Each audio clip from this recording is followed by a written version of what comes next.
தங்க பிள்ளையே, சில கடன் பிரச்சனையாலும், சில உறவு பிரச்சனையாலும், சில கண்திஷ்டி பிரச்சனையாலும், சில செய்வனை பிரச்சனையாலும் நீ பாதிக்கப்பட்டிருக்கிறாய். ஒவ்வொரு தருணமும் இதிலில் இருந்து எப்படி வெளிவருவது என்று தெரியாமல் அழுது கொண்டிருக்கிறாய். என் தங்க பிள்ளையே, நீ அழாதே. இப்பொழுது இந்த தாய் உன் கண் முன்னே வந்துவிட்டேன் அல்லவா? உனக்கு எந்த பிரச்சனையும் இருக்காது. நான் சொல்வது போல் சில விஷயங்களை கடைபிடி. இதோ இந்த நாணயம் இருக்கிறதல்லவா? உனக்கு என்ன பிரச்சனை தீர வேண்டுமோ அந்த பிரச்சனையை 108 முறை சொல்லி, தாயே இதை என்னிடம் இருந்து விலகுகள் என்று சொல்லினால் உடனே விலகும் என் தங்க பிள்ளையே.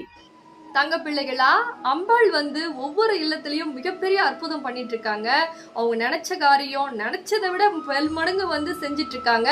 அதே மாதிரி நீங்க உங்க வேண்டுதலை சொல்லி இந்த நாணயத்தை நான் சொல்லும்படி உங்க இல்லத்துல வச்சுங்க அப்படின்னா உங்க